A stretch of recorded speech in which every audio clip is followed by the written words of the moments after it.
A service of KIBMradio.com, the Internet's home for an all old-time radio.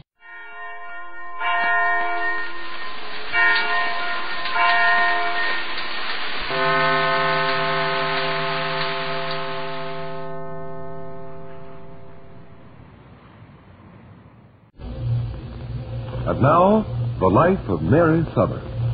Last week, an increasingly unbearable situation in the lives of Mary and Max rushed to a sudden head. Charles Cheney, who was captured by the police in Sanders, would mean Max is being jailed again on a gambling charge, returned to town. Max, determined that the harrowing game of hide-and-seek had gone far enough, tried to persuade Cheney to give himself up. Cheney insisted that Max should surrender him to the police and thus earn leniency and even a suspended sentence. This Max stoutly refused to do, ended by marching Cheney to the sheriff's office and suddenly leaving the slightly muddled gambler to give himself up after all. The die was cast. Later, extras were in the streets. Cheney was captured at last, and in subheads, District Attorney's Office orders immediate return to custody of Max Sanders, out on bail.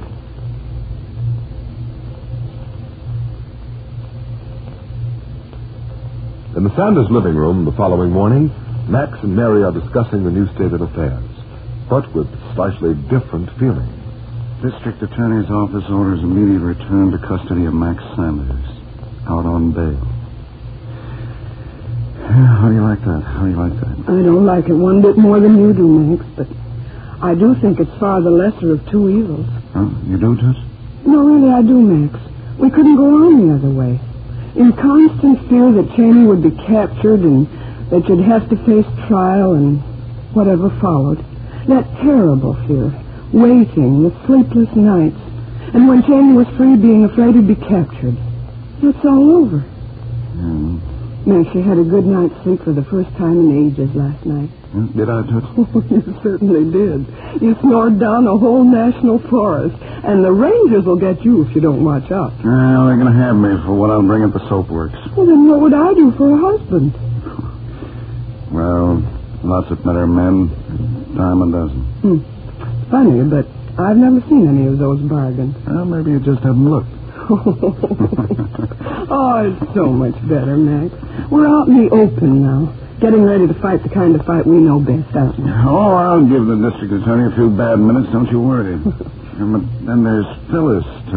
We got to get Sis out of that wheelchair. Phyllis will be taken care of, Max. Now, don't worry. Well, it'll cost something. Where's the dough coming from? I tell you, Mary, it knocks the props right out from under. Oh, Max, you can't surrender so soon, just at the very start. All your good work yesterday would go to waste. All Mr. Cheney's good work. Mr. Cheney wanted to give himself up and give you credit for the capture to make things easier for you when the trial comes up. Sure, and I wouldn't stand for it. I made him give himself up, like it was of his own free will. That makes it so much easier for him, see? Of course, I see. Both of you trying to save each other from the full force of the law. And you can't let those grand gestures go to waste, Max, by admitting defeat before the real battle's begun. Oh, nothing to go with Cheney, but I run him into the sheriff's office and hand him over. Swell chance. I'd have given something to have been there, Max. Well, I was there. It's all done now. I suppose if I had a single brain in my head, I'd have done like Cheney said and faked the capture on him. I'd have gotten off easy for having surrendered him, I suppose. I'm glad you did what you did, though, dear. Huh? Perhaps a fight with a clear conscience will get you just as far as, well, as what Cheney wanted you to do. You think it could be worse? Huh? Oh, much worse. You could have betrayed your friend, and you didn't. It was a hard decision to make, Max, with Mr. Cheney himself anxious for you to make the wrong decision for your sake. Oh, Cheney's an all right guy. Yes, sir, he's all right. Cheney and who else? Me? You're a swell guy. Or a pretty reasonable facsimile. Oh, what? Hey, you take that back. Saved by the bell. I'll answer. Well, I'll get you the next round. Say, is that Doc Benson? Tell him to come right in. It is. What is? You are. Oh, I mean, come on in. I just thought I dropped in. Well, let me take your coat and hat, Jan. Come on, Max is in here. Yeah, well, as I was about to say, Mary... Say, hello, Benson. You're the first mourner we've had today. Mourner? Yeah. Amounts to the same thing, John. Well, I saw the papers. And why didn't you call up or something last night if you saw the papers? A cheerful word would have come in handy. Now, what I'm going to need if the trial goes haywire is a file smuggled in a cherry pie. Yeah, well, I thought you'd be feeling low enough as it was without words of condolence from me, so I delayed until this morning. He feels fine now, don't you, Max? Well, now, I would say... Why, you do too, dear. Stick out your tongue for the doctor. For or at? Well, I can see for myself that things aren't nearly as bad as they might be. Well, the morale's in pretty good shape, John. That is good. It means a lot in the days to come. Yeah, of course, there's Phyllis now. I suggest that you let matters take their course where Phyllis is concerned, Max. You two can't afford to cope with two grave problems at once. That's been your fault up to now. It simply resulted in splitting your forces and weakening you. Now that Cheney's given himself up... Well, just between you and us, Johnny... Hey, Vincent, slap me on the back, will you? There you are. There, what's the matter, old man? I don't know anything about Well, this. he never gets these coughing spells. I mean... Is he okay? Okay, that's fine. That's fine. I'm all right now. Thanks. What happened? Just one of those things? Yeah, I must have swallowed some air. Signs of nervous trouble, Max. You're cracking under the strain. Is that what it is? What were you going to say, Mary? Oh, nothing. I forgot. Couldn't have been very important. Well, then, as I was saying... You mean sound no? Max! As I was saying, you leave the medical care of Phyllis to me. You two devote your energies to winning in court, or putting up a bang-up battle. That's just what I was telling Max. No, it'll go the limit, Benson. Say, we're giving them a fight. Don't you worry. Good. And remember, both of you, I'm in your corner. We know you are, John. Sure, I figured we could count on you, Doc. Oh, it seems to me those children of ours are too quiet for any good. They'll be okay. Now let them be, Mary. Say, and there's another thing. About the twins, you mean? Yeah, it ain't possible to lose, you know, Mary. We've got to win, but then again, we might lose. That DA is out to get me. They don't get innocent people. Well, if they get me, they do. And they've got a terrific case against me, all right. And then, what about the kids? What about you? John just told you. We've got to save our energies for one thing. Fighting the prosecution to win. I refuse to worry about myself and the children. Well, that's all right for you to say. I'm supposed to be a responsible family man, though. That's right, Max. You are supposed to be a responsible family man. And you've succeeded pretty well in your responsibility. I'm satisfied, Max. But I wanted to say this, Max. Yeah? We've been good friends, the three of us. Sure. Oh, we've quarreled, Max, you and I, but all in all, we've enjoyed knowing each other, haven't we? Sure. We hit it off pretty fair. Then no matter what happens, you know you can depend on me. Mary and the twins will be provided for. Thanks, Doc. We understand, John. We're grateful, but we all hope your kindness won't be necessary. Perhaps I'd better see what the children are up to. Excuse me, Max. John? Yeah, sure.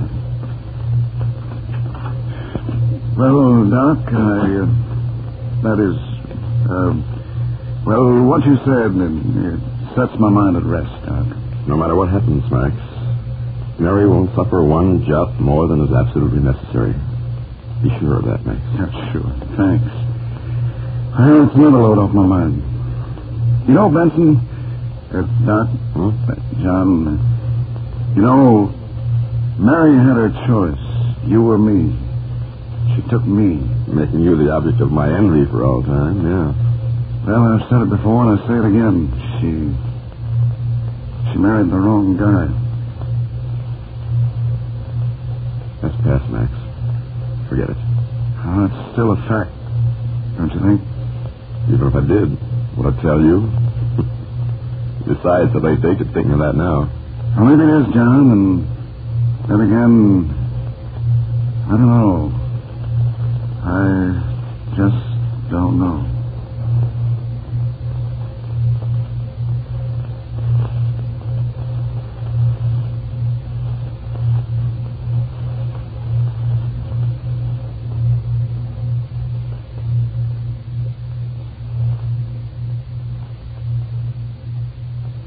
Poor Max. Your mind is indeed in turmoil, yet not so much so that the welfare of your loved ones escapes serious thought. Not so muddled that you cannot see the faint outlines of handwriting on the wall. The Anchor Hawking Glass Corporation brings you Crime Photographer.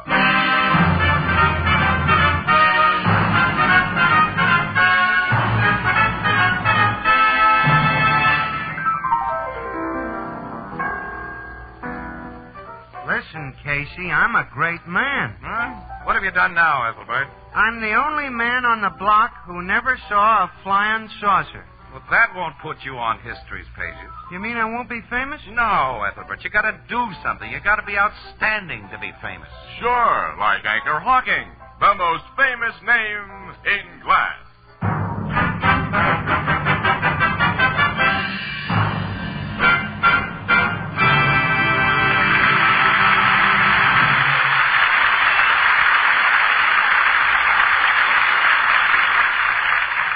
Good evening, ladies and gentlemen. This is Tony Marvin. Every week at this time, the Anchor Hawking Glass Corporation of Lancaster, Ohio, and its more than 10,000 employees bring you another adventure of Casey, crime photographer, ace cameraman who covers the crime news of a great city. Written by Alonzo Dean Cole. Our adventure for tonight, Lady Killer.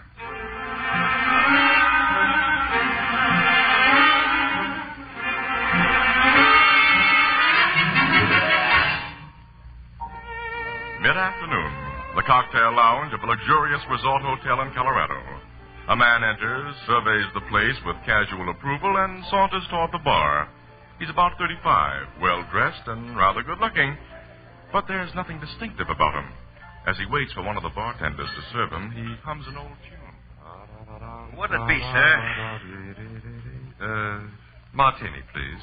Extra dry. Yes, sir. Say, haven't I served you before, sir? Well, no, I just checked into the hotel an hour ago. This is my first visit to the bar. I don't mean here. Someplace else. Maybe L.A. I worked there last year. I've never been to Los Angeles. Denver or Frisco, then? No, I'm sure we've never met before. I've spent the last 10 years in Europe. Well, I've never been across the water.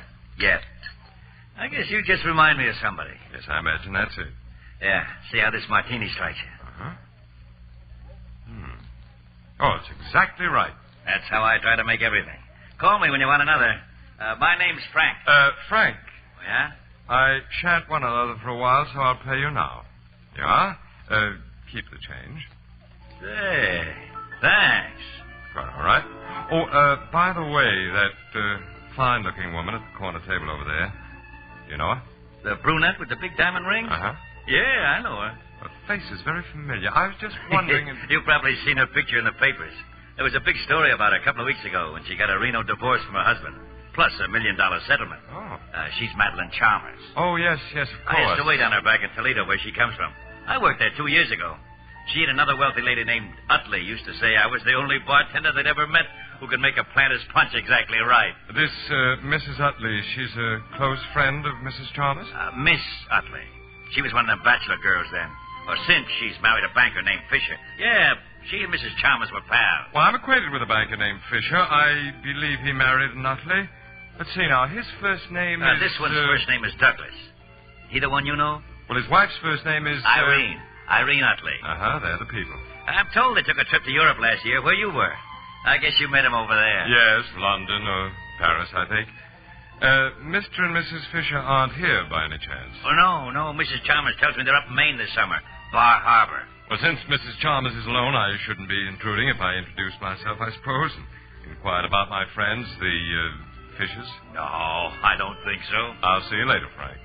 Thanks again, Mr. Thank you.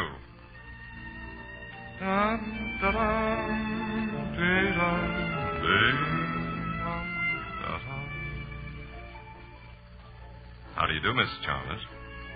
I beg your pardon? I can see you've forgotten me. Irene Utley introduced us several years ago in Toledo, I think it was, before she married Doug Fisher.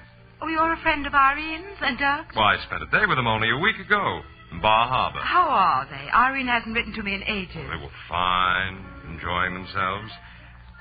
May I sit down and order us... I seem to remember you had a preference for Planter's Punch. Do sit down. Thank you very much. I'm terribly embarrassed. You remember even my favorite drink, and I can't recall... Well, unlike you, I have a face that people soon forget.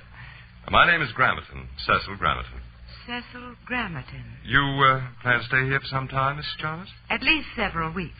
Well, I'm going to remain about the same period, and if you'll permit our acquaintance to ripen, I'll try hard not to be forgotten again.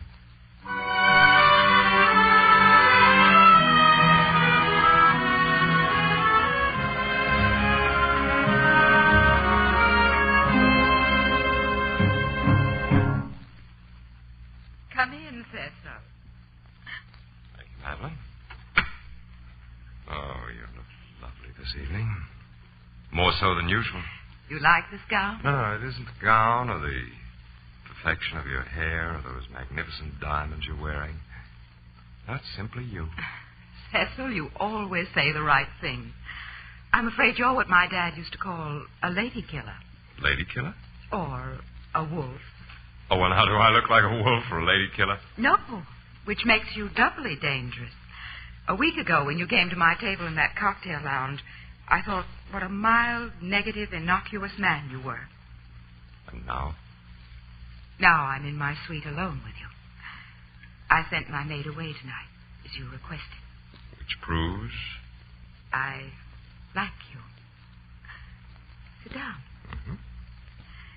Hand me a cigarette, will you? Yes, of course. Here you are. Thanks. Light? Mm-hmm. You, only like me, Madeline? Last night I told you that I loved you. And I almost believed you. Didn't believe me? A rich divorcee should be careful, especially when she knows the man no better than I know you. You'll get better acquainted with me tonight. You sure we're really alone here? Of course, dear. Now, what do you want to know about me, I'll hold you close as I tell you. Do you suspect I'm a fortune hunter who wants to marry you for your money? That's a possibility. But I'm comfortable in your arms. It's an impossibility. I wouldn't marry you for any amount of money. You wouldn't marry me? Or anyone like you. Cecil, let go of my throat. Take your hands away. I'll tell you what I am, Madeline. Cecil. I'm really a lady killer. Really a lady killer.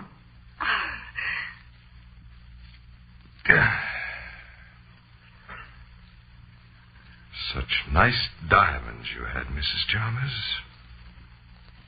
You won't need them anymore.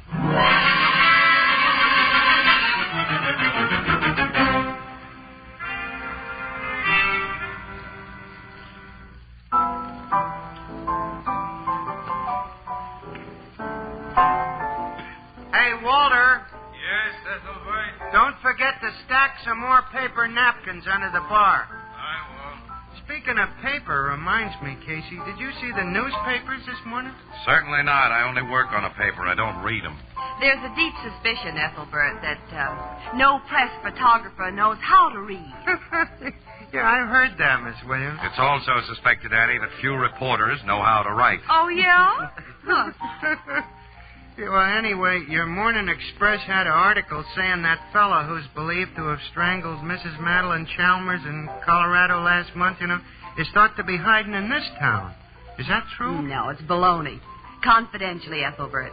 Papers all over the country got such a swell front-page spread out of that Colorado hotel murder, they're trying to keep it alive. Oh, wait a minute, Annie. Don't be skeptical. The police have pretty definitely tied him up with the murder of 7 other wealthy widows. Well, it's not known for sure that Cecil Grammerton has killed and robbed other women. That's just some more newspaper buildup, huh? Not in my book or in the cops.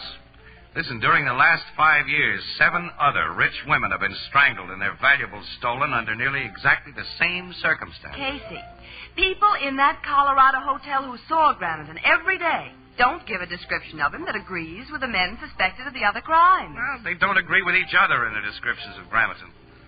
He seems to be one of those negative-looking guys nobody ever remembers. The bartender out there remembered him, according to what I read. All he remembers about him is that he was always humming sentimental songs. That isn't very much to go on. Whenever there's a sensational crime, a witness usually turns up who tries to get into the spotlight by telling a lot more than he really knows. Say, come on, we got to get out of here, Annie. Oh, yeah, we're due at the Fenimore Plaza in 10 minutes. That's right. What are you going to do at that swanky hotel? Oh, one of those lousy assignments. The Express has an exclusive tip that the Clara Simmons has broken her engagement to the Charlie Fawcett. And we're getting a confirmation or denial from her before we pass the news to our palpitating public. Clara Simmons is the oil heiress? Yeah. Worth about $20 million. What I've heard, though, she's kind of a wet smack. She doesn't smoke, she doesn't drink, she doesn't approve of modern bathing suits. She's a very nice girl, Casey. She's just a little bit old-fashioned. I've met her. I haven't met an old-fashioned girl for years. They're old-fashioned now. Yeah, that... Oh, well. Come on, Annie. See you later this evening, pal. So long, Ethelbert. So long, Walter. Or so long, Casey. Walter, where are those napkins?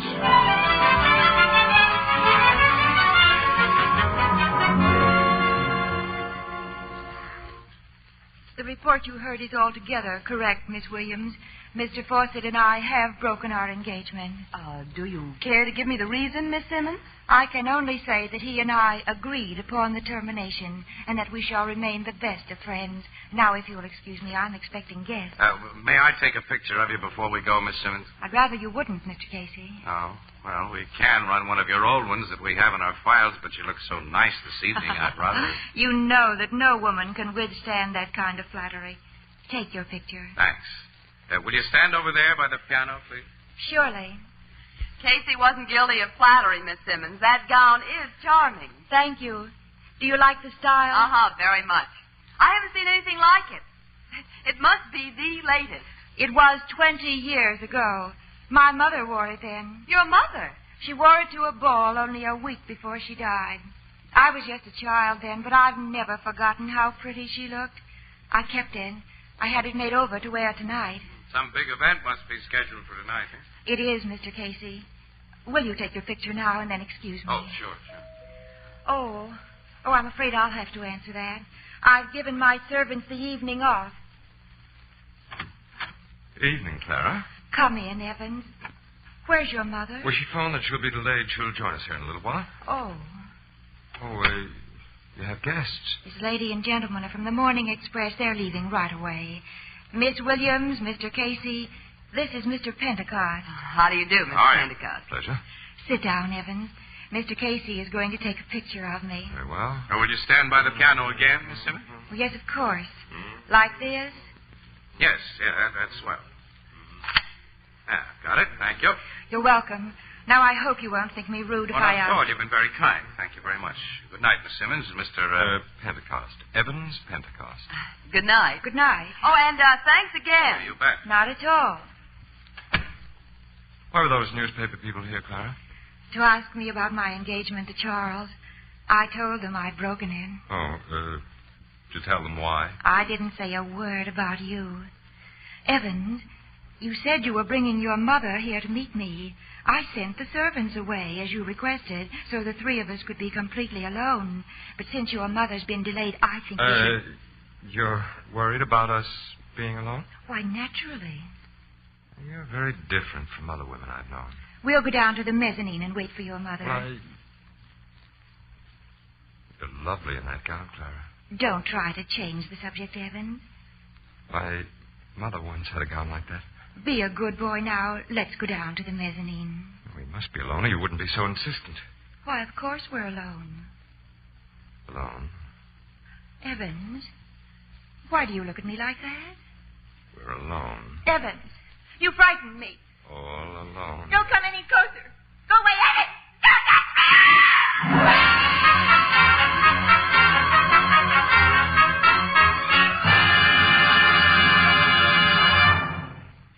At the end of a long, hot summer day, listen for the tinkle of ice cubes on Frosty Crystal. Cool summer drinks are doubly inviting when served in the amazing new Sunburst Crystal. Now, this truly fine crystal has the radiance of a diamond. Its brilliance is like rare old hand-cut crystal. And now, thanks to a revolutionary new anchor-hocking manufacturing discovery, you can enjoy this magnificent crystal at unbelievably low prices. Imagine a sunburst crystal glass for fruit juice priced at only 5 cents. Imagine 10-ounce table tumblers, 2 for 15. Big oversized glasses for ice drinks, only 10 cents each. And a beautiful matching 2-quart pitcher for only 50 cents. That's what you'll find tomorrow and Saturday in the windows and on the counters of the retail stores of America.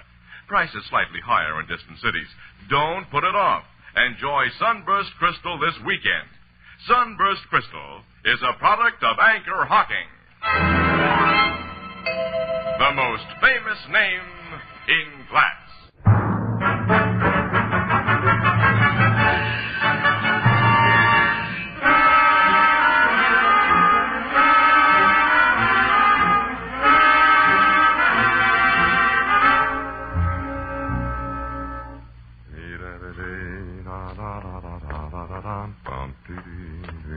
I have a taxi cab for you, Mr. Pentecost. Thank you, boy. It's outside this door, sir. You've put my baggage in it? Yes, sir. Everything's all set. Here, this is for your trouble. Thanks very much. I hope you'll be our guest at the Fenimore Plaza again, and very soon, sir. I don't think I shall be. Union Terminal driver. Goodbye, Mr. Pentecost. Goodbye. Bellboy! Huh? Bellboy! Yes, sir? The guy who just got into that cab. Where was he going from here? It's against Fenimore Plaza rules to give out information concerning our guests, sir. Nuts with rules. That guy's a murderer. Of what? I was bartender in the Colorado Hotel where he killed Mrs. Chalmers. That guy's Cecil Grammerton. Grammerton? The lady killer. Get the cops after him quick. Then find out what dame he strangled here.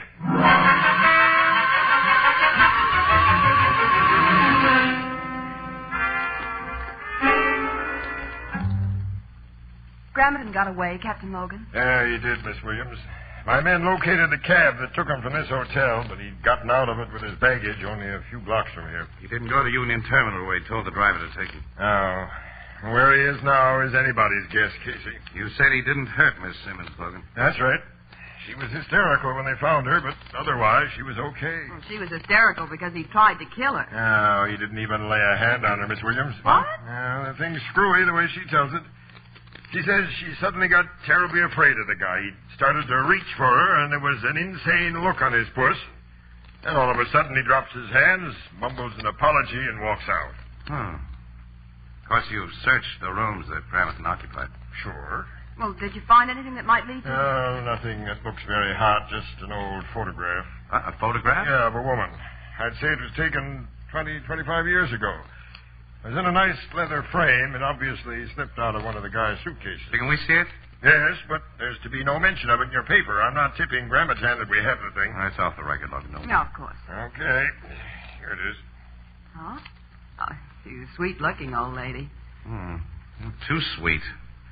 She's a prim and prissy type. Uh-huh. Hey, look, the name of the photographer who took this picture is down at the bottom, Logan. Perkins. Name of the town. Yeah, Perkins of Fairview.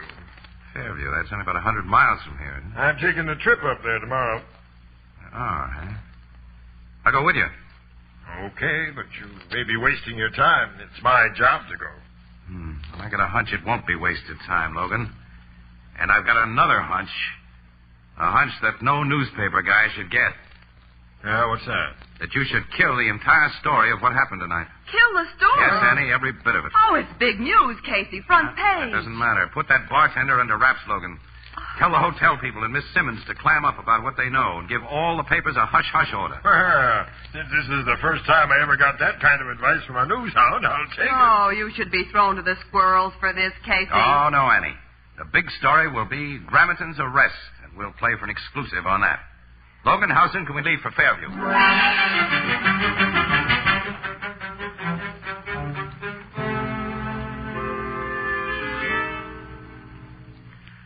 Well, yes, Captain Logan. I took this picture of the lady, 20 years ago, I'd say. It was shortly before her death. Oh, she's dead, Mr. Perkins. Yes, she died of pneumonia. Well, who was she? Mrs. Asa Bristow. A very fine woman. I was her neighbor for many years, and we attended the same church. Did she have any children? Why, she had an only son, Elmer, an extremely well-behaved boy. They were inseparable, and her death was a great blow to him. He was only about 15 at the time. Now, you know what happened to this Elmer? No. relatives took him out west to live, and I've heard nothing of him since. Could you describe him, Mr. Perkins? Well, I knew the boy so well I should be able to. You know, that's strange. I can't just seem to remember what he looked like. You can't? Well, well, there was nothing about him. All that I can really recall is that he had a great attraction for girls and older women, although he seemed to care nothing for anybody but his mother. And he had a habit that was frequently irritating, a habit of humming sentimental old songs. I'm sorry I can't be of greater help to you. You've helped plenty, Mr. Perkins, and thanks a million.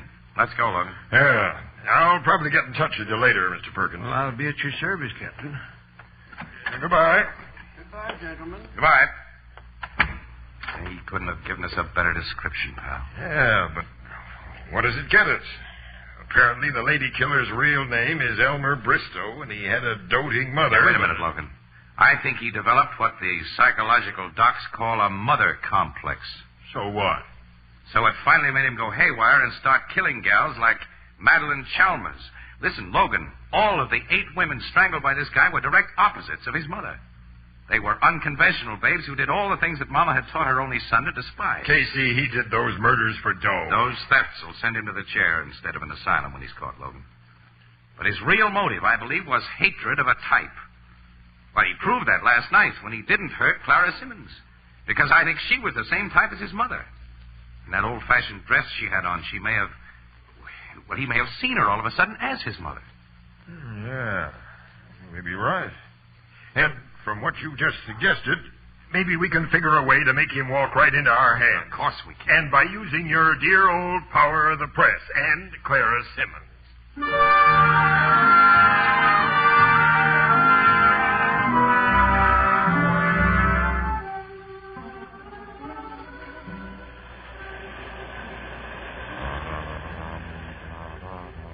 Gerard. Yes, Dorothy? Must you gaze into space and hum those corny songs? I must be dreadful company. Oh, I beg your pardon, darling. I was thinking. Light me a cigarette. Oh, sure. Shall we get another drink? Oh, not now. Sitting here on the beach has made me lazy. We're going to look out at the beach from your apartment tonight. Alone. Mm-hmm. Until tonight, every minute will seem like an hour. That romantic line is pretty old, Gerard. Yeah, well, I'll try to do better next time. I hope you do. Oh, speaking of romance, did you see this morning's papers? No. Oh, there was the silliest story about that frightfully rich Clara Simmons. Clara Simmons? Yes. Ever meet her? What? No. I have. She's a drippy little thing. What did the paper say about her? Oh, she's very ill. Ill? Pneumonia. Pneumonia? Brought on by a breakdown. Caused, the paper said, by a wrecked romance. I see. Well, did the paper say where Miss Simmons is? Well, she's in the city hospital, I believe.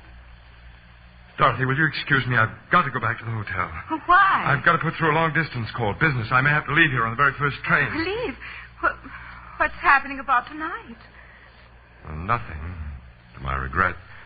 Because, Dorothy, you're just the sort of woman I love to find alone.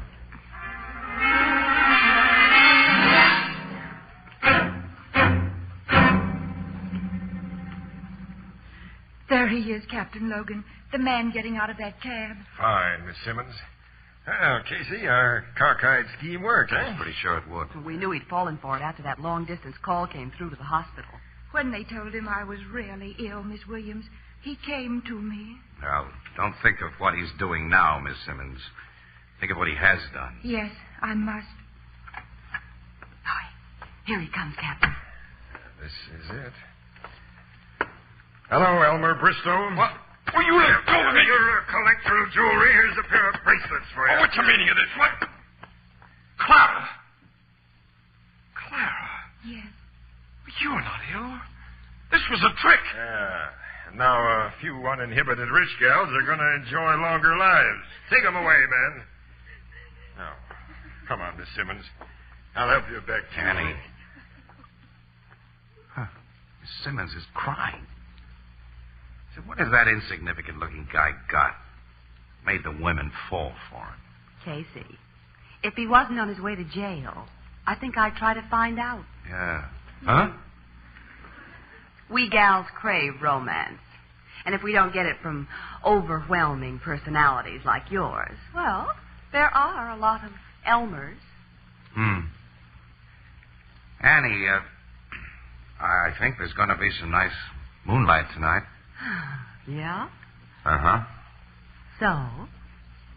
Well, poor little Miss Simmons needs comforting. Maybe I should invite her to go out with... Ow! Ow! Oh, I'm so sorry, Casey. I didn't mean to kick you in the shin.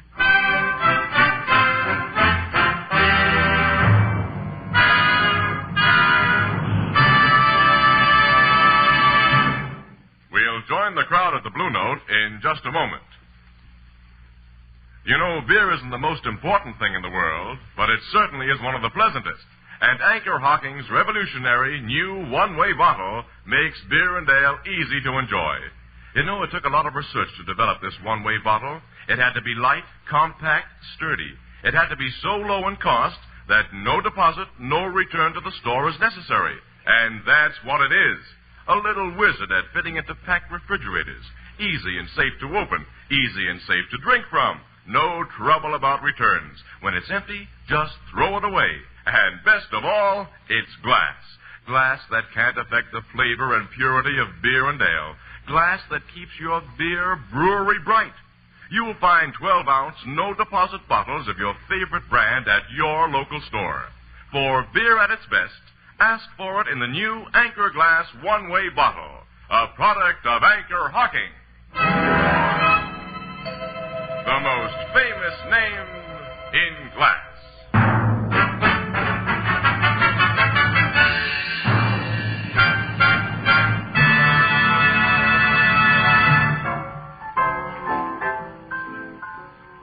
This guy, Elmer, admitted all his murders, huh? Yep, he's a psychopathic case, Ethelbert. When his kind start talking, they keep it up.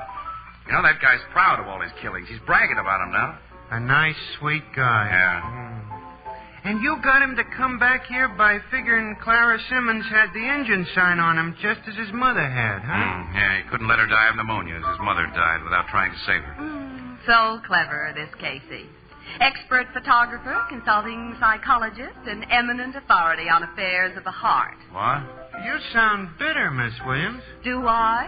Well, Annie, I'm not responsible for this rain tonight. Who said anything about weather? Well, if it had been a nice moonlit night, I thought... I'm not interested in what you thought. Oh. To a person with even the slightest imagination, moonlight is non-essential. Oh. Well, care to take a drive in the rain, Annie? Well, if the right person invited me, properly. Miss Williams, will you go for a drive in the rain with me? I'd love to have your company. Why, yes, Mr. Casey. Where shall we drive? Poor Clara Simmons must still need comforting. How about calling on her and... Ow, my other shin! So sorry, Mr. Casey. Clumsy of me.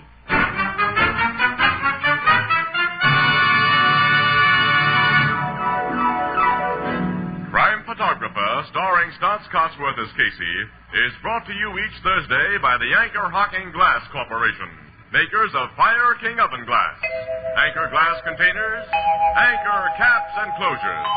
All products of Anchor Hocking, the most famous name in glass.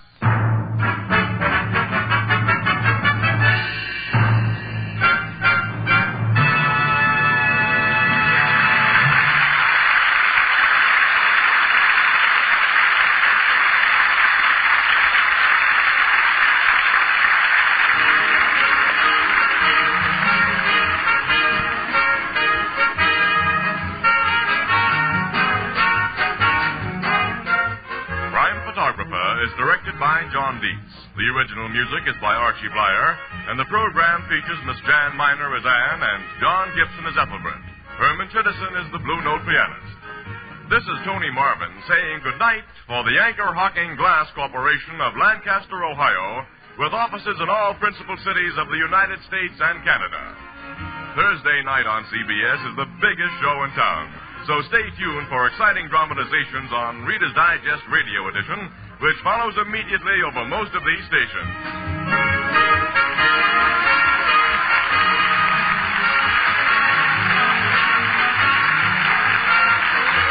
This is CBS, the Columbia Broadcasting System.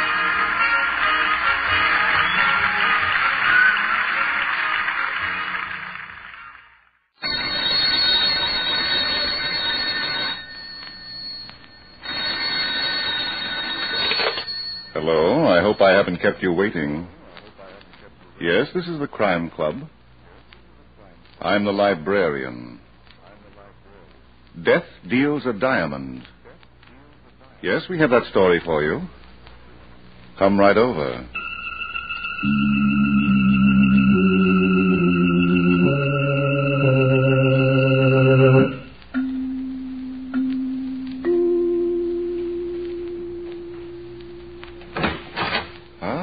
You're here. Good. Take the easy chair by the window. Comfortable? The manuscript is on this shelf. Here it is. Death Deals a Diamond. The very exciting story of a brilliant play that was finessed by murder. Let's look at it under the reading lamp. Hal Hampton had been in the diamond business, taking without paying. And then one day he heard a judge say 5 years in the state prison. And Hal Hampton was no longer in the diamond business. Our story begins early one evening, 5 years and 3 weeks later. Hal was in his room at the Midtown Hotel, trying to forget the past and wondering what to do about the future, when there came a knocking at the door. Not expecting anyone, he opened it anyway. Hello, Hal. Huh? So what's the big idea? Don't argue with me, sweetheart. I might get nervous and shoot. What do you want? Ask me in first. Oh, come on. Be a gentleman. Well, there's not much I can do about it, is there? Would you mind if we left the door open just a little bit? Company outside? I like cross-ventilation. Okay.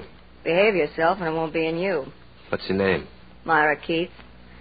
Don't look so hard. You've never met me before. I wasn't exactly looking at your eyes, honey. Who sent you here? I work for the Lawless Detective Agency. You don't say. No wisecracks. The boss's name happens to be Sam Lawless. All right, Myra, what's this all about? I want the diamonds you stole from Randy's jewelry store. What? $500,000 worth. And don't tell me you didn't take them. Now, look, I just finished a 5-year stretch. I've just been out 3 weeks. I know all about it. But I'm talking about yesterday when you walked out of Mr. Randy's office with a tray full of diamonds. Who told you that? Mr. Randy. Yeah? Why didn't he yell for the police? He couldn't at the time. No, he'd rather not. He wants his diamonds, and he's willing to pay $25,000 to get them. Go on, Myra. You're beginning to fascinate me. Mr. Randy doesn't want publicity, that's all. He's got a high-class trade. So I see. Well, Mr. Hampton? It just occurred to me that I'm feeling fine. I've got nothing to worry about. I'm glad to hear that, pal. What? Oh. Is that the cross-ventilation? Mm-hmm. Sam Lawless, the boss. With a gun, no less. Well, 2 guns are better than 1. Shut up, Hal. You're still an amateur, Myra. You should have had this guy hanging on the ropes by now. You didn't give me a chance, Sam. He's only a crook, and Mr. Randy's giving him a break. 25 grand instead of 20 years in jail. Shut up, or I'll give you the gun across the kisser. Oh, you're a tough guy, huh? Listen, you ex-con. Sam. Okay, baby. I got plenty of time to draw blood. Let's search the room. You take that chest of drawers, and I'll pull the bed apart.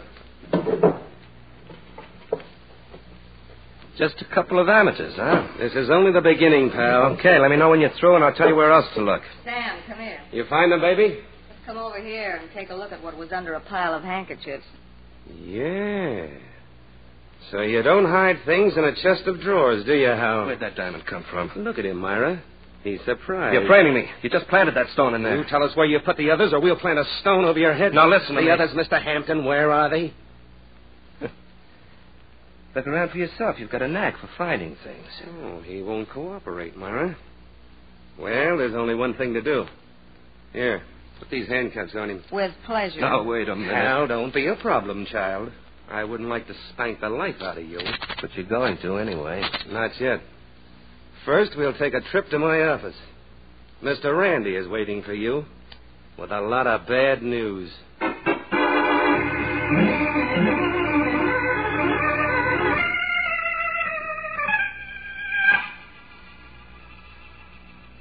No, Mr. Hampton. There's no need to be so upset. Get these cuffs off me, Mr. Randy. Sam, the man is very uncomfortable. Maybe you'll talk faster. Sorry, Mr. Hampton. I've done my best. Now, about those diamonds you stole from me. Oh, nuts. Please be more expressive. We know your reputation for slickness and charm, the most renowned diamond thief since the Great Raffles. Thanks for the plug. Do I take a bow? Unfortunately, I didn't know you yesterday when I let you into my store and into my office where I keep my greatest treasures. Sure. Please don't deny that you were there, Mr. Hampton. I've already done that. I showed you a tray full of diamonds, and you walked out with it while I was in the safe getting another. Very well. Myra, will you ask Mr. Brown to come in here? Of course, Mr. Randy. Mr. Brown? Oh, he's not in this other room, Mr. Randy. Well, look for him. All right. And now, Mr. Hampton, just in case you're wondering, Mr. Brown is one of my salesmen. He waited on you just before he turned you over to me. Oh, you've got the whole team out, haven't you? Except the police. And I'll call them if you refuse to do business with me. $25,000 worth? That was my offer. Grab it, Hal. Don't be a sucker. Oh, by the way, what does Sam get out of this deal? Oh, a small service charge. Plus a very handsome reward of $5,000. Uh-huh. $30,000 just to get back your own merchandise? The insurance company ought to build you a monument, Randy. Shall we talk about diamonds, Mr. Hampton? You talk. I'm going. Where to, Hal? Oh. Sam, that gun's beginning to look like a double feature. I hope it doesn't bore you, pal. Oh, excuse me, gentlemen. Come in, Brown. I was walking up and down in the hallway. It's so much cooler than in the... Oh, my. Handcuffs. Yeah, it seems to be the latest style, Brownie. Brownie?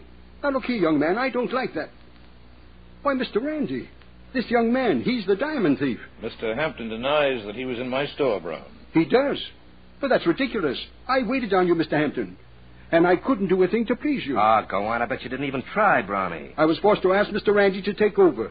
Then you and he went into his office. The next thing I knew, Mr. Randy was asking about you. He'd been robbed, and you had disappeared. Does that settle it, Mr. Hampton? Only from your angle, Randy, but you'll never get away with it. You prefer to be stubborn. Very well, Sam, take over. Right. I'll get the truth out of him. I'm sure you will. Come along, Brown. We must get back to the store. Yes, sir. Myra, I want you and Sam to see that Mr. Hampton doesn't leave without my consent. He won't, Mr. Randy. Will he, Sam? I don't want to be disturbed, baby. All right. Now, Hal, it's just you and me.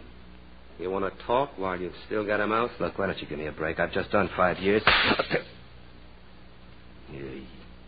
Get these cuffs off me. Don't be sore, pal. I'm only doing my duty.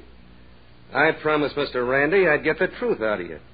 And I've never welched on a promise to a client yet.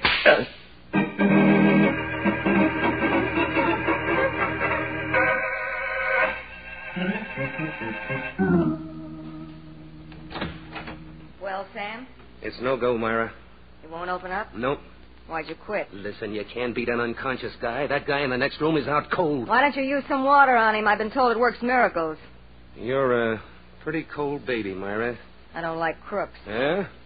Well, I'm not so sure Hal's the crook in this case. What? No guy can take the beating I just gave him and keep his mouth shut. Not even for $500,000 in diamonds? I almost killed him, Myra. You heard him yelling. I didn't hear him yell diamonds, Sam. I tell you, he's innocent. That goes okay with hearts and flowers.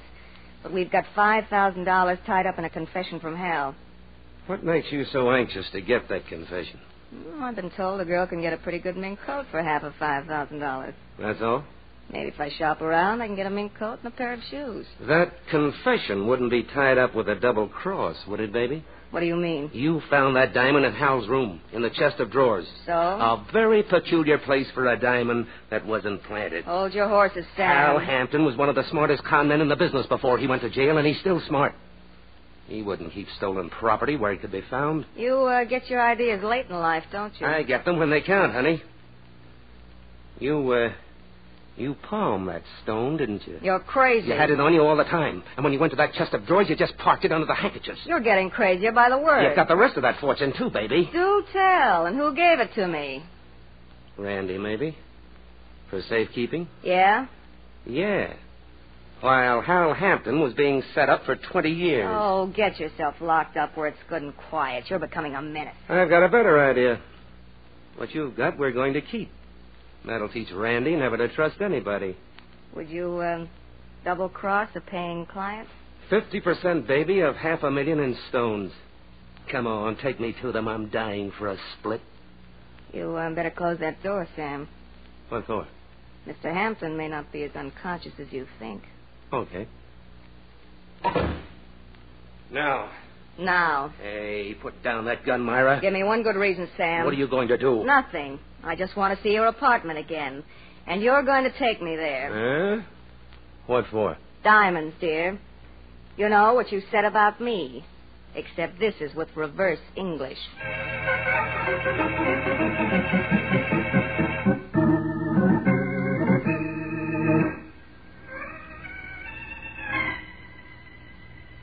Oh. Hal. Watch me. Myra, come on. Sit up. Let me get at that guy. Get these cuffs off me. They are off, honey. What? I took them off. Oh. Thanks $500,000. Was it before or after I died? I don't blame you for being sore at me. I was all wrong about you, sweetheart. I mean it. You didn't steal those diamonds. Oh, no. Please believe me. I even convinced Sam you didn't. Did it take much convincing? A little. And, you did it all for me. Do you mind? You're so handsome. No, I don't mind. Come here, baby.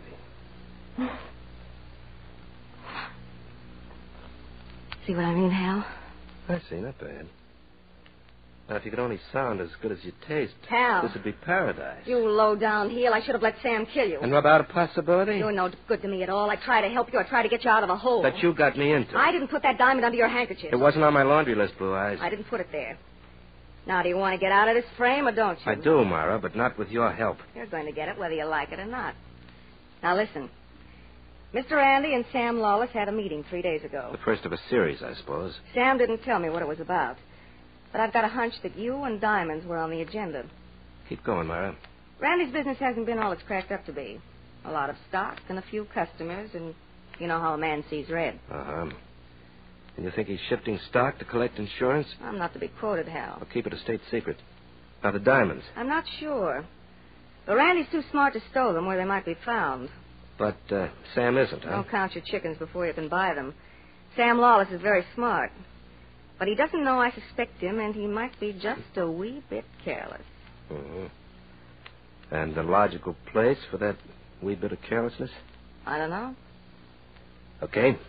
We'll start with his apartment. You show me where.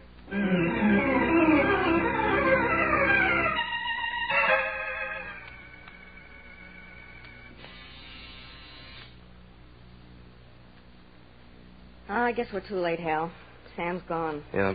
Well. No use turning the doorknob, sweetie. Sam never leaves his door unlocked. Never? Well, let's say hardly ever. I don't like it, Hal. Something's wrong. Oh, living room looks all right. Well, the lights are on. Would that room over there be the bedroom? Hal? Okay. Just a point of information. Let's go look. Then the next time you're asked, you'll know. Thanks. You're so educational. Well, let it. Holy smoke. Sam. Stay where you are, baby. Sam on the floor. How is he, Hal? He was shot through the head. Oh? Is he dead? Don't you know, Myra? What? What were you doing while I was sleeping off that beating in Sam's office? I was... Hal, did I ever call you a heel? I think you did. Then you're a double heel if you think I killed him. In the first place, what for? A sparkling motive, honey. You're wrong. I don't know where the diamonds are, and I was only guessing about Sam. And in the second place, I haven't got wings. Not the heavenly kind, anyway. You were unconscious only about 10 minutes, and I brought you two. That leaves me out. Could I get here to Sam's apartment, kill him, and then get back to Sam's office in 10 minutes? You could if I was unconscious, say, half an hour. But you... Company. I'll take it, Myra. Hello? What? Let me speak to Myra Keats, please. Why not? For you, Myra. Sounds like Randy. Oh? And he asked for me? Maybe he knows what he's doing, huh? Maybe. Hello? Myra, was that Mr. Hampton who answered the phone? Yes. What's he doing in Sam's apartment? I brought him here. Why? I distinctly remember asking you to keep him in Sam's office. And I distinctly remember changing my mind. Perhaps you'll learn that I don't like to have my orders countermanded, Miss Keats. Perhaps I will, Mr. Andy, but not tonight. Oh, I see. Will you tell Mr. Lawless that if he wants to do business with me, he'll have to get rid of you? Do you understand? He gets rid of you, or I get rid of him. You hear that, Hal? I heard it. He didn't even ask for Sam. Maybe he didn't throw him the right cue. What? There's nothing like a prearranged argument to make the case more binding. 5 years in prison have done things to your mind, haven't they? Doesn't trust anybody. All right. Then I'll prove to you I had nothing to do with Sam's death or with Randy's phone call. Wait for me. Here? Here. I wonder what you'd look like without a gun. I'm going to see Randy with it. When I'm through with him, you'll be calling me lovey-dovey. Long distance. Don't kid yourself. And, Hal, don't try to use that phone to tip off Randy. I'm going to pay him a visit. Well, to tell you the truth... It's been disconnected. You're powerful, honey. But how are you going to keep me here without a key? I have that, too. And don't ask me where I got it. Gentleman never does. Goodbye, darling. Oh, no. Myra, don't be a fool. I believe you. Myra, I believe you. Now let me out. Baby, I don't want you to do anything I'll be sorry for.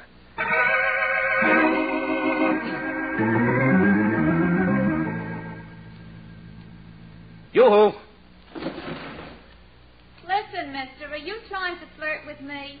Got any objections? What'll the neighbors think? Tell them it's just an across the courtship. Oh, a comedian. Oh, now, wait a minute. Don't pull that window down. Why not? You got something better to offer? What's your name? Cookie. And I ain't even taken the trouble to ask you yours. It's Hal Hampton, Cookie, and I'm in trouble. Natch? A fellow that yoo-hoos to nice girls across the court. Cookie, wouldn't you like to help me out of a fix? Oh, so now it comes to a proposition. I guess all you men are alike. No, please. I really need help. Yeah? Of the nature of what kind? Now, look, I'm trapped in this apartment, see? Will you help me? Oh, all right. What must I do that will not compromise me with my reputation? Come to this apartment and bring a hairpin with you. A hairpin? What for? So you can pass it through the keyhole, then I'll use it to unlock the door. Is that all you want me to do? One thing at a time, baby. After I'm out, I promise to pay you a visit in person. Oh. Well, why didn't you say that in the first place? Tall, handsome, and mysterious. I'll be right over.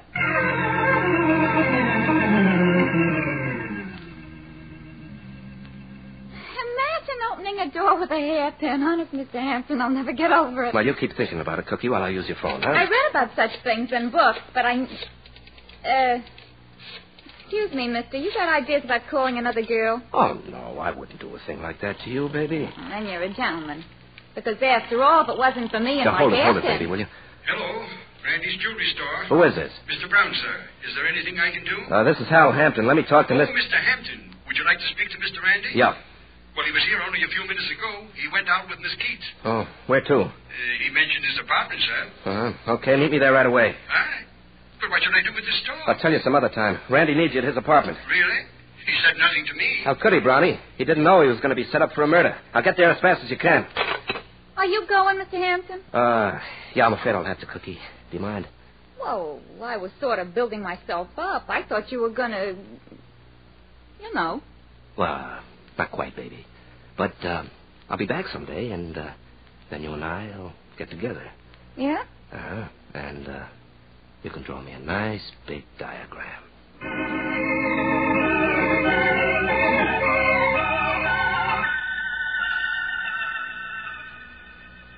Oh, Mr. Hampton. Oh, Brownie, you got here in record time. Your message was so full of foreboding, I had to rush. All right. Take a minute to catch your breath. Oh, no. If Mr. Randy's in danger, well, we must get to him immediately. Well, you're strictly loyal, aren't you? I've been associated with him for 20 years, and I've been very happy. Is that why you lied about my having been at the store? Mr. Hampton, you've tricked me. You said Mr. Randy's life was in danger. So I did. Well, boss doesn't answer and the door's locked.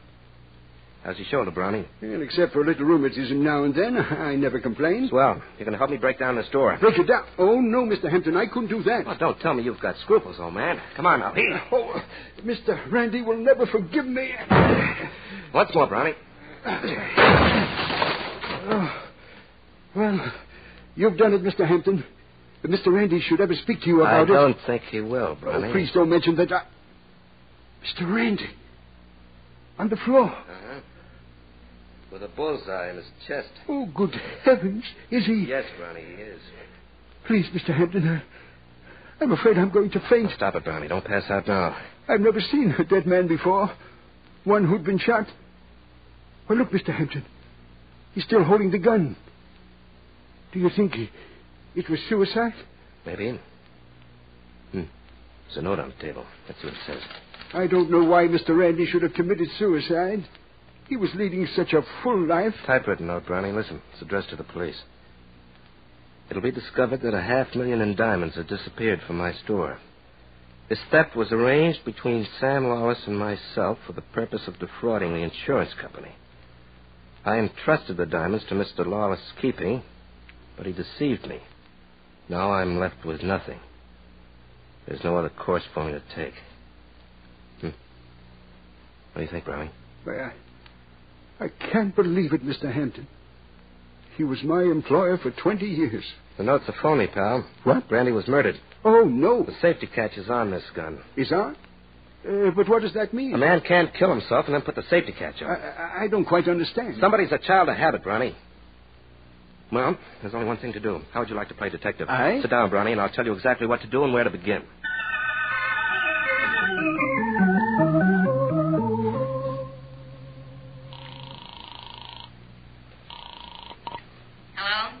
Myra Keith's talking. Oh, thank you. This is Mr. Brown. Is that my fault? Mr. Randy's assistant. Oh, what do you want? I think you and I should meet someplace for a very long talk, Miss Keats. Why, Mr. Brown, have you been taking lessons? I've just come from Mr. Randy's apartment. Uh-huh. I was very much surprised to find Mr. Randy's body there and a suicide note. What?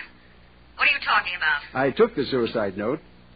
You see, Miss Keats, I don't want the police to be misled by it. Mr. Randy did not commit suicide. Now, wait a minute, Brown. I've got a little catching up to do.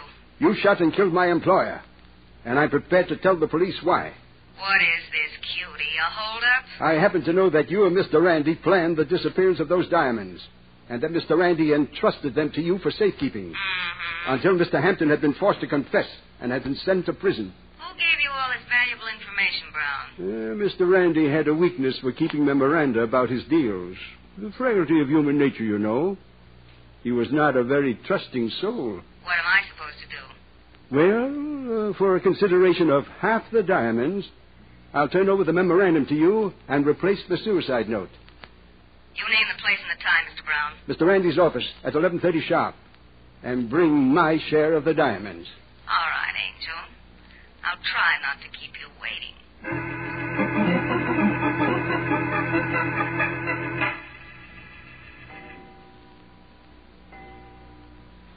It's 12 o'clock, Mr. Hampton. Midnight. Brownie, are you sure you told her everything? Exactly as you laid it out for me. I did not rearrange one word. Okay. All we can do is wait. Well, suppose she doesn't come. Is that the front door? Yes. And she's here. Now remember, be tough. I'll do the best I can, Mr. Hampton. I'll be behind those drapes listening to every word. Oh, I hope my courage doesn't fail me. Oh, Miss Keats. All right, Brown. May I see the diamonds, please? Wouldn't you rather look at this? A gun. Surprised? You're going to kill me. Oh, I should have known that I couldn't trust a murderer. Let me see that suicide note and that memorandum. Why, I haven't got them with me. Brownie, you did a lot of talking on the phone. I'm going to give you exactly 1 minute to prove what you said. Those papers are at my home. Now, if you'll come with me. Oh, you must have been a cute baby, Brown. But not as cute as you were, I'll bet. Huh? Don't turn around, Myra. I'm loaded, too. Why, you double-crossing little weasel. Just put the gun on the table and don't call my friend any names. Thanks, honey. You know, this is the nicest present I've had since I met you. Why, you didn't have a gun at all. I have one now, baby. You dirty double-crossing... Don't be so beautiful. You just learned something. Hindsight isn't always better than foresight. Shall we talk now? You're a heel. While I've been chasing all over town looking for you, you've been busy with a double cross. Brownie tells me you've been chasing around with Randy. What? You came here to get him, didn't you? Well, yes, but he never gave me the chance. Is that so? You went to Mr. Randy's apartment with him, Miss Keats. I saw you leave. But you also saw Randy come back, didn't you, Brownie? I did not. Listen, Hal, this guy's lying. When Randy and I got outside, there was a cop in front of the store. Randy didn't say anything to him about my gun, but he ducked back into the store. And that was the last I saw of him. Shall we believe it, Brownie? Of course not. Well, she's as guilty as... Well, she's just too guilty for words. You two make quite a team, don't you? 2 pitchers and 1 catcher. Oh, why don't you be sensible, Miss Keats? We know you're guilty. You have the jewels, and you committed 2 murders to keep them. He can't possibly get away. He's right, Mara. He's never been so right in his life. Yeah. Take a look at this suicide note. You'll see what I mean. And you had it all the time. Read it, honey. Yeah. Will be discovered that... Hal, this note mentions Sam. Mm-hmm. And now, Brownie, tell her that Randy never kept a memorandum about his crooked deals. And tell her why. Well, that part of it, Mr. Hampton, was your suggestion. Sure. Where else would it come from? Hal, if I only had that gun now for 1 second... You'd commit murder, baby, and that'd be very foolish. Because then, Brownie wouldn't get lonesome in a death house. What? What did you say, Mr. Hampton? Let me break it down for you. You killed Sam Lawless and Mr. Randy. Hal, you mean him? Yes, darling, he. And all he wanted was to keep the diamonds Randy let him hold for a while. Now, look here, Mr. Hampton. Perhaps you don't realize what you're saying. You were the trusted employee, the man who could take orders. Now, shall we go to your apartment and see if it sparkles? Very well. If you must be convinced. Get your hand out of your pocket, Mr. Brown. Yes, with this. Oh. Hal, you shot him. Only in the gun hand, baby. From now on and until death do him part, his aim won't be so good.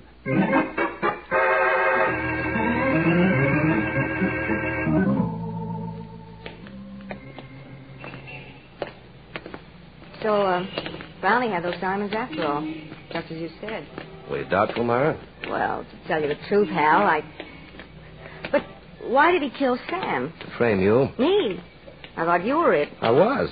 Until Brownie heard Sam accuse you, remember? In Sam's office while I was in the other room unconscious. But how? Now, don't argue with me. It's in his confession. Randy sent him back with a message. And he listened at the door. Wow. So did I. What? I wasn't quite as unconscious as you and Sam thought. Oh. Then you heard Sam accuse me of palming that stone. The one I found in your chest of drawers. And I believed him. But I know better now. Yeah? That's in Brownie's confession, too. He came while I was out. He knew his way around, didn't he? Yeah, but he didn't know when to stop talking. He should never have mentioned 2 murders. But there were 2, Hal. Mm-hmm. But he only knew about 1. That is, he should have known only about 1. Well, didn't you tell him about Sam? No. Did you? Uh-uh. Not a word. Hal. You were once a pretty famous diamond thief. So? Do you think you'll ever go back to it? Oh, no, dear. Not after I spent 5 years in prison breaking stones. Hal. Yeah? I'm so glad I met you tonight. Oh. Prove it. Prove it. If, you know what I mean. And, I do hope you do.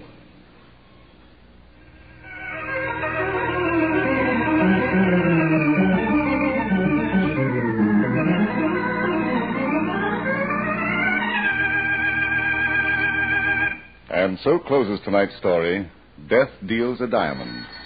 Stedman Coles wrote the radio script. Roger Bauer produced and directed. Larry Haynes played the part of Hal Hampton. Charlotte Lawrence was Myra Keats.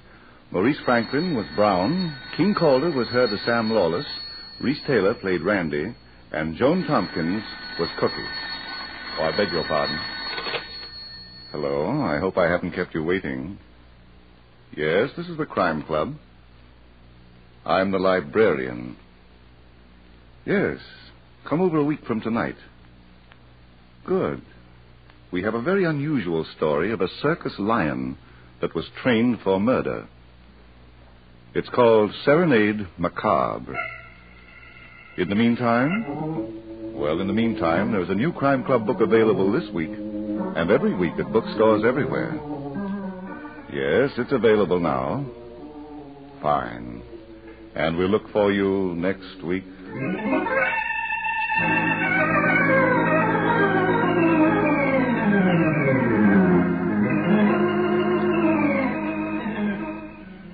This program came from New York.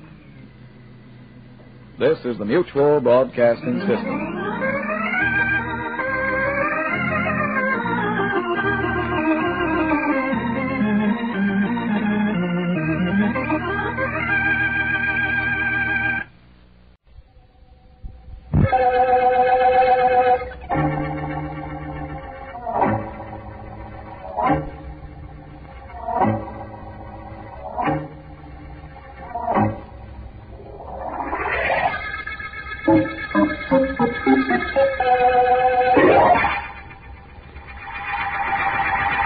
you see how simple it is, Mrs. Willoughby? Uh-huh. You make your own money, just exactly the way the government does. Now, you put this blank piece of paper in the machine. Uh-huh. You turn the crank. And out comes a brand new $1 bill. It certainly does. Yeah? Now, those $1 bills I made up yesterday with this machine, you took them to the bank? Yes, and they said it was real money. Oh, you see what I mean? And you saw me make them. I made them right in front of your eyes with this machine. We sure did. Now, you give me $10,000 and it's yours. You can make as much money as you want, whenever you want. $10,000. That's right. Tell me, Mr. Crane, why are you so anxious to sell this machine? All you would have to do is turn the crank and out would come real bills. Lady, I've got a lot of machines. I want to sell them and quit. That's simple, isn't it? Mm-hmm. You got plenty of dough, but there's enough larceny in you. What did you say? Don't let it bother you, lady. There's larceny in everybody. Proof that it's in you is that you asked me to come back today. Mr. Crane, I'll give you $10,000 for your machine. Good. Providing I'm sure that the paper you insert in the machine is actually the one that comes out as a dollar bill.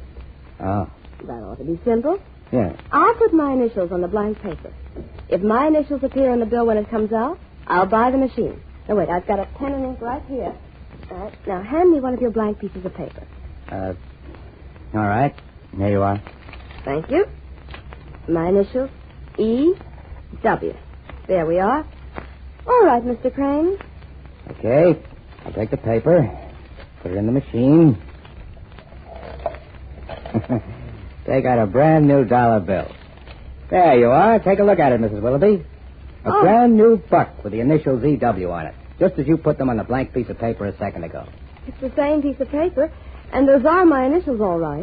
Like I said. Now, what about the $10,000? What's to stop me from turning that crank handle 10,000 times, getting your $10,000, and paying you with that? Nothing. Except I don't deliver you the paper you need till I get your money.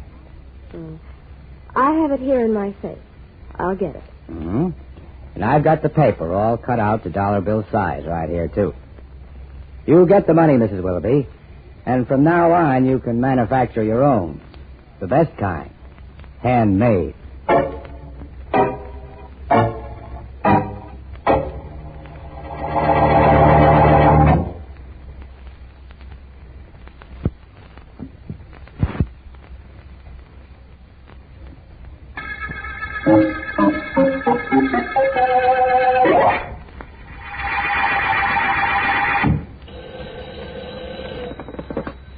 Markham speaking. Is this the district attorney? Yes, it is. Well, it better be. And you'd better do something about me. I'd like very much to. Don't be cute. I'm Emily Willoughby, and I've been swindled. I'm the district attorney, and I'm very sorry.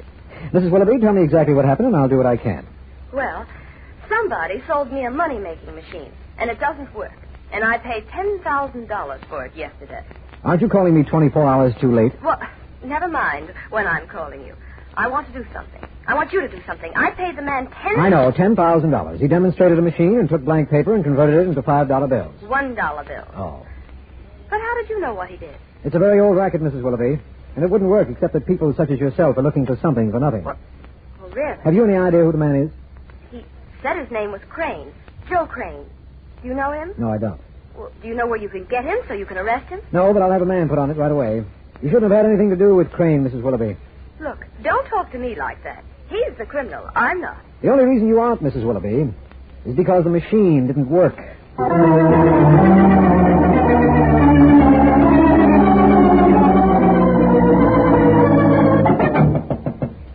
on in, the door ain't locked.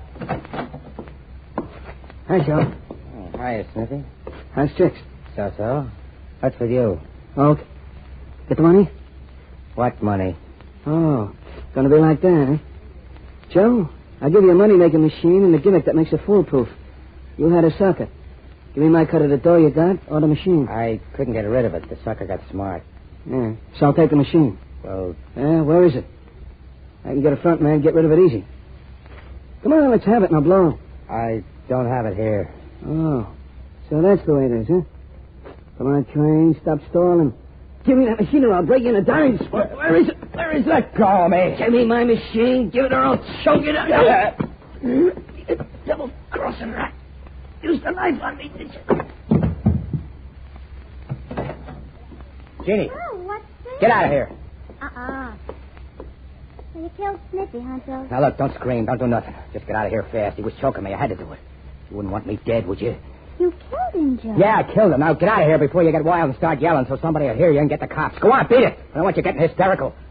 Seems to me you're the one getting hysterical, Joe. No, I'm not. Now, take it easy. I won't blow. All I'm going to do is help you get rid of that knife you're holding. And this body.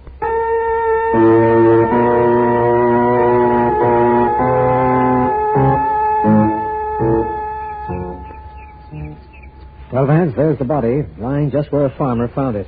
It obviously had been knifed somewhere else and thrown from a car. Do you know who the victim is, Markham? Sergeant Heath identified him. A larcenous individual named Sniffy Edwards. I don't suppose this is any case that will intrigue you, but you were in my office when the call came. And I insisted on going with you. I know. Notice anything peculiar about Sniffy, Markham? No. He has a knife wound in his chest, and he's dead, which certainly is normal enough. Look at his shoes. The soles are very thick. Well, yes, I suppose they are. But this isn't the case for you, Vance. It's undoubtedly an underworld murder, and Sergeant Heath will get whoever killed this man. Mind if I look at the soles a minute? Go ahead.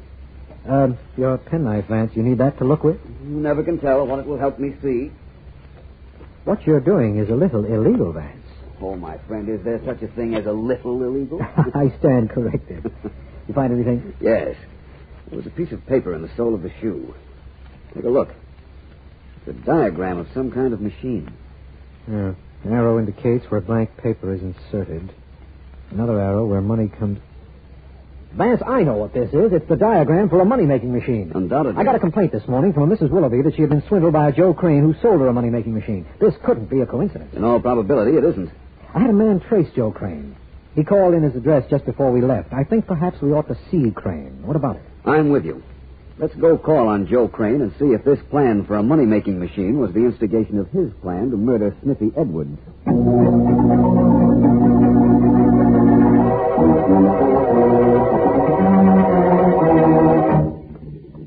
Come on, Jeannie, hurry up. Okay, Joe, but this valise is heavy. It's the last one, though. We're all packed and ready to move. You got plenty of gas in the car? Yeah, it's loaded up to the top. I got a 15-gallon can in the back, so we don't have to stop for at least 500 miles. Oh, good. Here, I'll put that bag in the back here. Close the back up. Now, come on. Let's get in and get going. You think it's smart to blow town right after you knocked off Sniffy? You think it's smarter to wait around here to get picked up? Oh, maybe. Nobody's got anything on you. Yeah, nobody's going to have either. That's the reason we're blowing. Wait a minute. Let me get in first. Okay. Hop in. Close the door and we'll get going. It's okay with me. I don't even care where we're going, as long as I'm with you. Well, we're off. We won't speed. We won't do nothing to attract attention. In a little while, we're in the clear with 10 grand of Mrs. Willoughby's dough. Nobody to finger me for Sniffy's killing. Sounds swell to me, Joe. See, I like being with you. Move away, honey. Gotta keep my mind on driving. Jeannie. Huh? There's a car following us. Where? How do you know it's following us, Joe? Take it easy. No. I'm going to step on it to see if it is. The other car's picking up speed, too. There are 2 guys in it, Joe. Cops, I guarantee. Well, they won't grab me. This car of mine can get away from anything on the road. You got my gun? Yeah, sure. Here, Joe. Take and shoot it out with them if they get close. Throw the gun out the window, quick. Throw it out the window? Sure, you dope. You want to get caught with it on you? Throw it when we go around this bend. Okay, Joe, I got rid of it. Now, let's see if we can get rid of that car. You're going 55 now. 58? Got my foot on the floor. This crate will pick up to 85 on a straightaway road. Just hold tight and say nothing. Gee, this is exciting. Yeah, sure, it's not exciting. I don't lose that car in back of me, I get... Uh-oh. Oh, they're getting closer, Joe. And you made me throw your gun away. Joey. I can't lose them, Jeannie, so keep quiet. Let me do the talking. I'm going to stop. You made me throw your gun away, Joe. Why'd you make me do it? You could have killed them when they drove by. Shut up and don't move. What'll they do to us, Joe? What is I don't know. I think they're going to say that.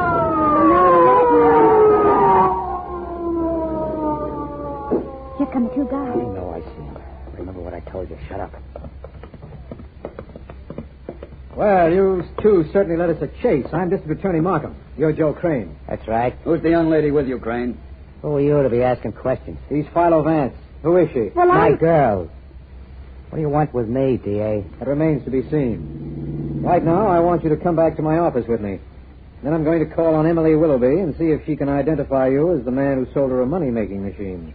That's the rap, huh? Thought of it, Crane. There's a possibility we might be able to prove you killed a man named Sniffy Edwards, too. Edwards? Edwards? Never heard of him. Me either. I suppose you never heard of a money-making machine. That's right. The things these people don't know, Markham. Yes. Well, let's get going back to your office. I'm not half as concerned over what they don't know as they will be over what we do.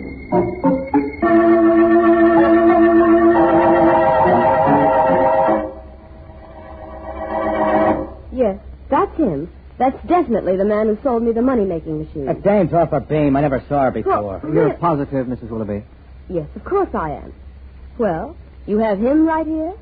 You have the machine your men picked up at my house right here? Well, Markham? We'll take care of him. Markham. Yes, ma'am. Suppose you take Mrs. Willoughby into the next office and get her to sign a complaint against Crane. I want to talk to him. Certainly. Mrs. Willoughby? I'll be glad to sign a complaint. I'll sign anything just to make sure he's arrested. Well, Vance, what do we talk about? The weather? Baseball? Pick a subject. Don't be cute, Crane. You're in the spot. Mrs. Willoughby's identification is all Markham needs to send you away. Oh, really? So she identified me. So what? So I sold her a machine. So what? It's a legitimate business transaction. There's nothing wrong with that machine. Except that it doesn't make money, as you claim. Although, even if it did, that, of course, would be illegal. That would be the government's worry, not the district attorney's or yours. That's partially true, but the fact remains that the machine doesn't work. No? No. Look, here's some of the paper that came with it. This hunk here. Just the size of a dollar bill. Put your initials on it. Or anything you want on it. What for? I'll show you it does work. Go ahead, write something on the paper. Well, what's the matter? Can't you write? I think I will test you, Crane. I'll take my fountain pen and draw a little design on this paper. Yeah. Okay. I take the paper, put it in the machine, turn the handle, and look what comes out. A brand new $1 bill. Where's the design I put on the blank paper? On the bill. Here it is. Take a look. And that dough is good dough. You can take it to any bank. I'm quite certain it is really money. And that is the design I put on the blank paper. Look, I don't sell the money, just the machine. I'm not responsible for what people use it for.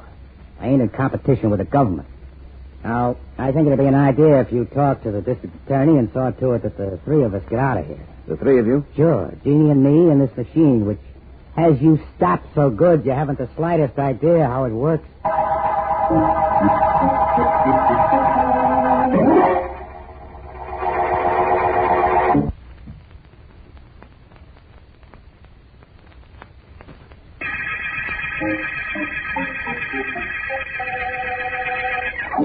This is District Attorney Markham. The money machine murder case is an unusual one. Philo Vance is quite certain that Sniffy Edwards, an underworld character, was killed because he'd invented a money-making machine. And we are equally certain that a man named Joe Crane, whom we have had in custody, is the killer. Although we have a larceny case against Crane, Vance is more interested in proving murder against him. We have let him and his girl out on bail. We don't know where they are. I wasn't scared. It was wonderful. The DA chasing me in his car and then Vance and him questioning Joe and me. Still thinking I was his girl and not yours. Gee, it was swell. I'm glad. Oh, sure it was swell, Frankie. Only thing is, it's going to keep me from getting that money-making machine from Joe. He doesn't know what I'm playing along with him for. Sometimes I ain't sure either. Huh? You'd double-cross anybody in a minute if there was some excitement in it, Jeannie. You're double-crossing Joe Crane. You'd do it to me, too, if you got a chance. To you, Frankie? Oh, never. Never, she says. You have a lot on me, Jeannie, and I'm not sure whether I like that or not. Well, look, Frankie, I got to get over to see Joe. We got to stay in town because the cops told us to. I better see him so I can make plans to get that machine away from him. Sit down, Jeannie. But I got to... Sit down. Why? What for? What's going on? As I said, you know too much about me. So I have a little present for you. This. Hey, now, wait a minute, Frankie. What's the gun for? You're going to kill me. I didn't do anything, Frankie. I wouldn't said anything about killing you. I said I have a present for you. This gun. Here, take it. You're going to need it if you keep trying to outsmart a guy like Joe Crane.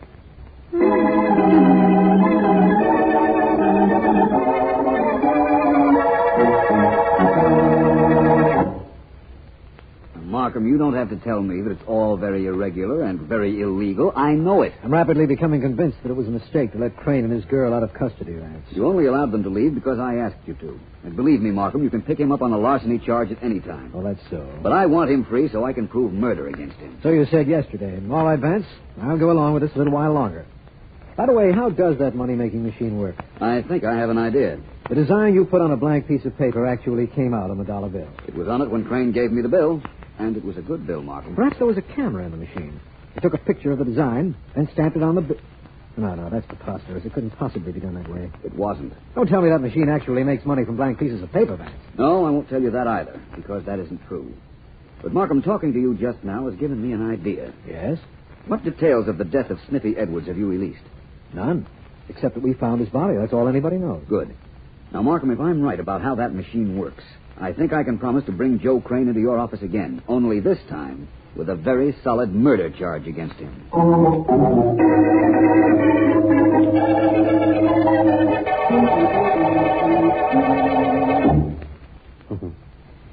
You sure you go for me, Jeannie? You're positive? I'm positive. I'm superlative. I'm everything, Joe. I just don't want to do a thing except hang around you. Good. Don't that prove something? Maybe. Ah, Joe. What about Frank Lacey?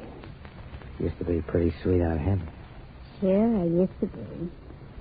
I didn't give you any guarantee I'm going to be in love with you forever, Joey. Yeah, I know, but I hope so. All I know is right now, you're for me. Maybe. Joey, show me the money-making machine. It's over there in the corner. Go look at it. Oh, I don't mean that. You show me how it works.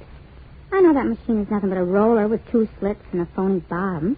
You feed blank paper in one slit, turn the roller, and it picks up a legit dollar bill from the bottom and slips it out the other side. Only, how do the initials get on the bill? I'll write you a letter about it sometime. Oh, come on, Joey. Tell me. I want to... Okay, Joey. On your feet. Frank. Sure, Frank. Frank Lacey. And I'm getting a little tired of playing games. Come here, Joey. Hey, leave him alone, Frank. Shut up. Okay, Frank, what's with you? What's going on? What do you want? That machine over in the corner. The one Sniffy Edwards invented. And I want the monogram gimmick. Jeannie here was supposed to get it for me, but I've been waiting too long. Let's have the story, Joey. How do you do the monogram thing? Oh, that. Well, you see, Frank, you... Wait! Gene, help me! Help me!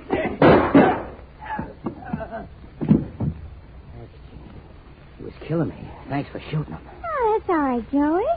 Pleasure was all mine. That's a funny thing, though.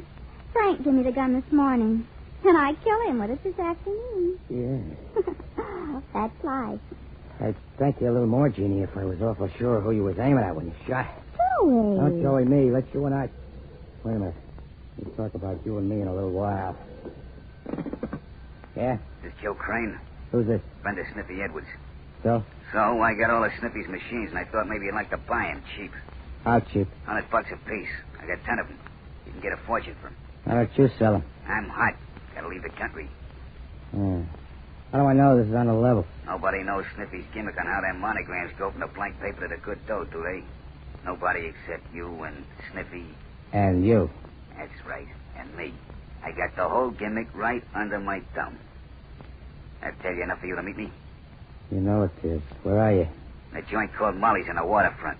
Walk right through and into the back room. I'll be there. Only don't be too long, Joey. I'm hot, like I told you. The only thing that'll cool me off is cold cash.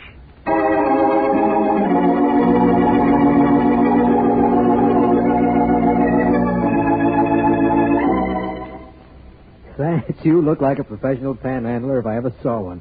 Where did you get such ugly-looking clothes? Bought them, Markham. These overalls, this jacket, this cap, and these shoes cost me $7. Think I got cheated? Well, I don't know now. You've been doing some cheating yourself, I think. Cheating the barber, that is. When did you shave last? Yesterday morning. Pretty bad, eh? Not for what you're trying to do. If you can get what you think you can on Joe Crane, what's the difference how you look? That's exactly... Uh-oh. Who is it? That's your cue, Markham. Go out the back door there and don't come in until I call you. Right. Look. Thanks. What's going on in there? I'm coming. Come on in, Crane. Where are the machines? You don't think I keep them here, do you?